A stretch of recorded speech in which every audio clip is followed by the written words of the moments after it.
नमस्कार। आज हम पढ़ने वाले हैं शहादत हसन मंटो की विवादित और बहुत ही चर्चित कहानी ठंडा गोश्त। शहादत हसन मंटो की कहानी ठंडा गोश्त एक सिख नौजवान ईसर सिंह की कहानी है जो भारत पाकिस्तान के बंटवारे के समय हुई लूटपाट और हत्याकांड में शामिल था। एक घर में कई लोगों को कत्ल करने के बाद ईश्वर सिंह उस घर की लड़की को उठा लाता है। वह अपनी हवस मिटाने के लिए जैसे ही लड़की के साथ संबंध बनाते हैं तो पता चलता है कि लड़की तो मरी हुई है। इसी इसी वाक्य पर पूरा कहानी आधारित है। चलिए शुरू करते हैं। ईश्वर सिंह ज्यों ही होटल के कमरे में दाखिल हुआ, कुलवंत कौर पलंग पर से उठी, अपनी तेज तेज आंखों से उसकी तरफ घूर कर देखा और दरवाजे की छिटकनी बंद कर दी। रात के 12 बज चुके थे। शहर का वातावरण एक अजीब रहस्यमयी खामोशी में गर्क था। कुलवंत कौर पलंग पर आलती पालती मारकर बैठ गई। ईश्वर सिंह जो शायद अपने समस्यापूर्ण विचारों के उलझे हुए धागे खोल रहा था, हाथ में कृपान लिए एक कोने में खड़ा था। कुछ क्षण इसी तरह खामोशी में बीत गए। कुलवंत कौर को थोड़ी देर के बाद अपना आसन पसंद न आया और वह दोनों टांगे पलंग के नीचे लटकाकर उन्हें हिलाने लगी। ईश्वर सिंह फिर भी कुछ न बोला। कुलवंत कौर भरे भरे हाथ पैरों वाली औरत थी। चौड़े चकले कूल्हे थुलथुल करने वाले गोश्त से भरपूर, कुछ बहुत ही ज़्यादा ऊपर का उठा हुआ सीना, तेज आंखें, ऊपरी होठ पर सुरमई गुबार। ठोड़ी की बनावट से पता चलता था कि वह बड़े धड़ल्ले की औरत है। ईश्वर सिंह सिर नीचा किए एक कोने में चुपचाप खड़ा था। सिर पर उसके कसकर बांधी हुई पगड़ी ढीली हो रही थी।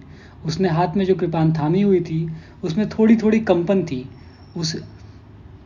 उसके आकार प्रकार और डील डॉल से पता चलता था कि वह कुलवंत कौर जैसी औरत के लिए सबसे उपयुक्त मर्द है। कुछ क्षण बाद इसी तरह खामोशी में बीत गए तो कुलवंत कौर छलक पड़ी, लेकिन तेज तेज आंखों को नचाकर वो सिर्फ इस कदर कह सकी, ईश्वर सिंह ने गर्दन उठाकर कुलवंत कौर की तरफ देखा, मगर उसकी चुभती नजरों घबराकर दूसरी तरफ मोड़ लिया। कुलवंत कौर चिल्लाई, ईश्वर सिंह! लेकिन फौरन ही आवाज़ भींच ली। पलंग पर से उठकर उसकी तरफ होती हुई बोली, कहाँ गायब रहे तुम इतने दिन? ईश्वर सिंह ने खुश्क होठों पर जबान फेरी, मुझे मालूम नहीं। कुलवंत कौर भन्ना गई, ये क्या जवाब है? ईश्वर सिंह ने कृपान एक तरफ फेंक दी और पलंग पर लेट गया। ऐसा मालूम होता था वह कई दिनों का बीमार है।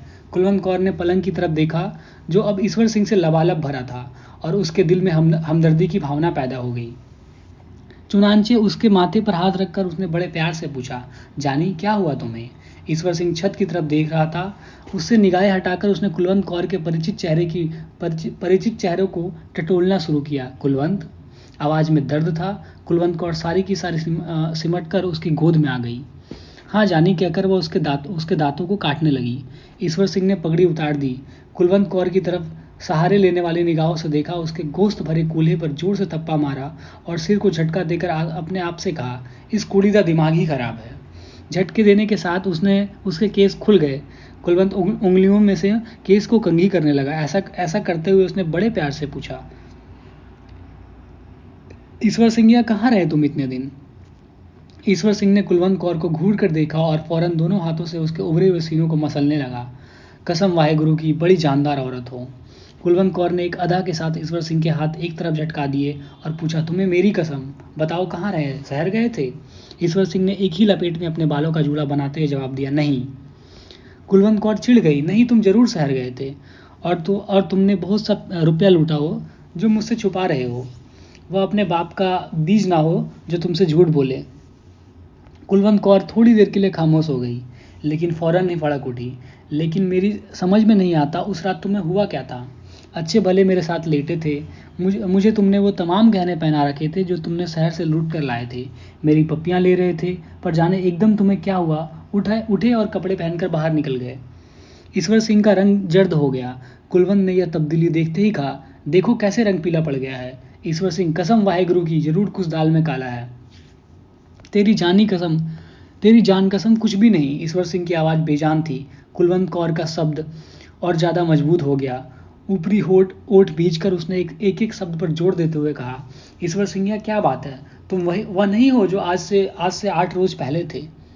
ईश्वर सिंह एकदम उठ बैठा, जैसे किसी ने उस पर हमला किया था। कुलवंत कौर को अपनी मजबूत बाजुओं में समेटकर उसने पूरी ताकत के साथ झंझोड़ना शुरू कर दिया, जानी मैं वही हूँ। घुट घुट कर पा झपियाँ तेरी निकले हंडा दी गर्मी।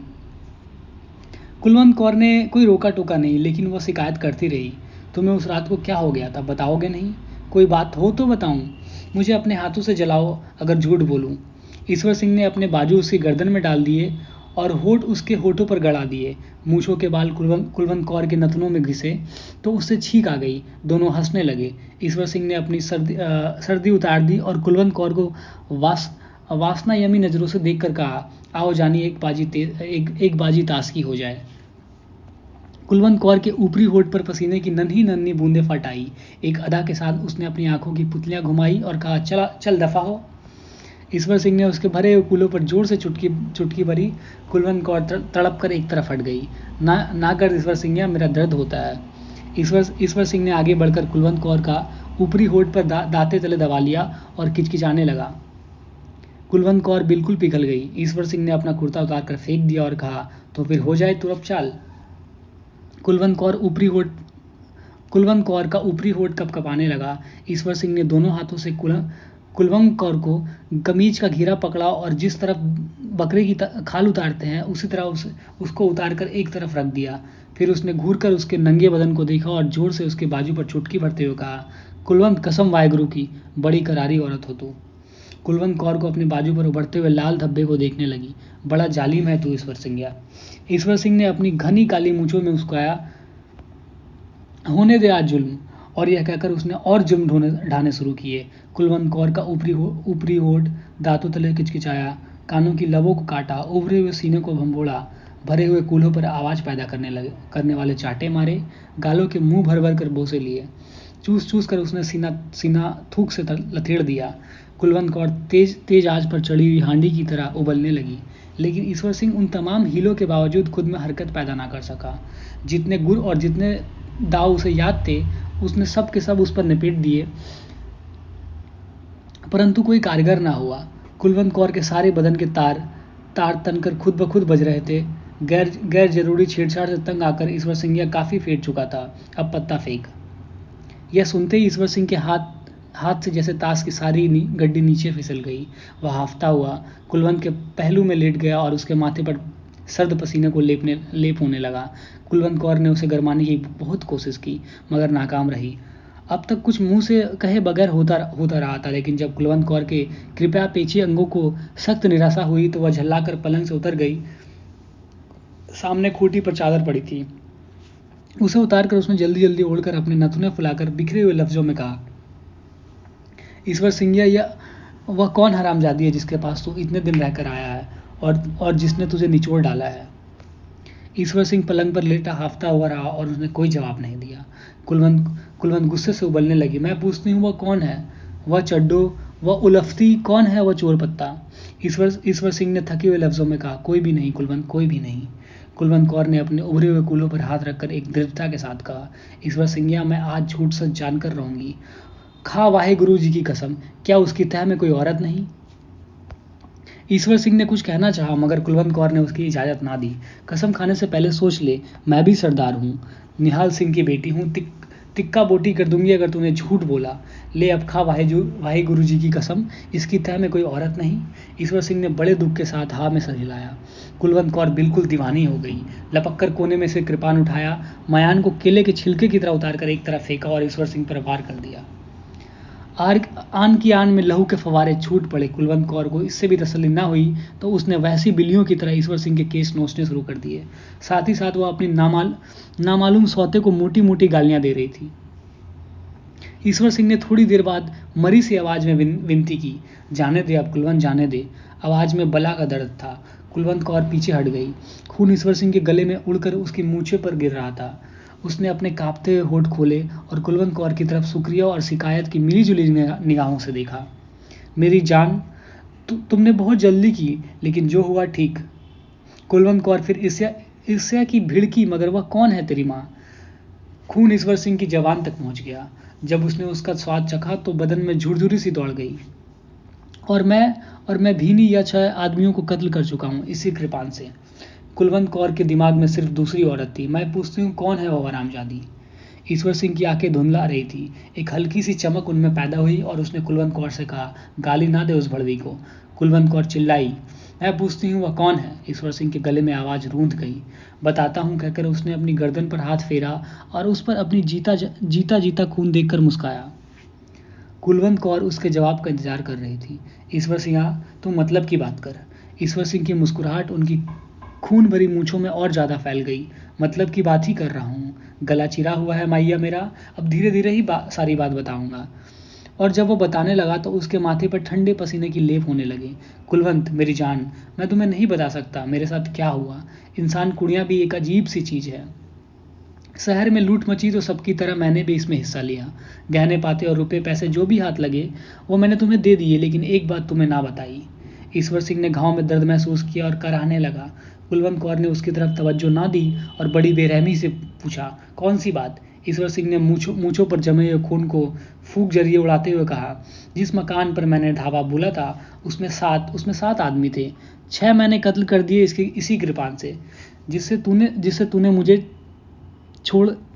सुन, एक लड़की थी बहुत ही सुंदर, उसको उठाकर मैंने अपने साथ ले आया। कुलवंत कौर खामोशी से सुनती रही।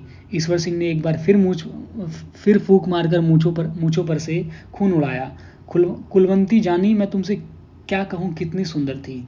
मैं उसे भी मार डालता, पर मैंने कहा नहीं ईश्वर सिंह, कुलवंत कौर के तो हर रोज मजे लेता है। यह मेवा भी चक्कर देख। कुलवंत कौर ने सिर्फ इस कदर कहा, हूँ, और मैं उसे कंधे पर डालकर चल दिया। रास्ते में क्या कह रहा था? हाँ, रास्ते में नहर की पटरी के पास थुहड़ की झाड़ियों के तले मैंने उसे लिटा दिया। पहले सोचा कि फिर ख्याल आया कि नहीं। यह कहते कहते ईश्वर सिंह की जबान सूख गई। कुलवंत ने थूक निकलकर हलक तर्क किया और पूछा, फिर क्या हुआ? ईश्वर सिंह के हल्के मुश्किल से यह सब निकले, मैंने पत्ता फेंका, लेकिन उसकी आवाज डूब गई। कुलवंत कौर ने उसे झिंगोड़ा, फिर क्या हुआ? ईश्वर सिंह ने अपनी बंद होती आंखें खोली और कुलवंत कौर के जिस्म की तरफ देखा, जिसकी बोटी बोटी थिरक रही थी। वह मरी हुई थी, लाश थी, बिल्कुल ठंडा गोश्त। जानी, मुझे अपना हाथ दे। कुलवंत कौर ने अपना हाथ ईश्वर सिंह के हाथ पर रखा, जो बर्फ से भी ज्यादा ठंडा था।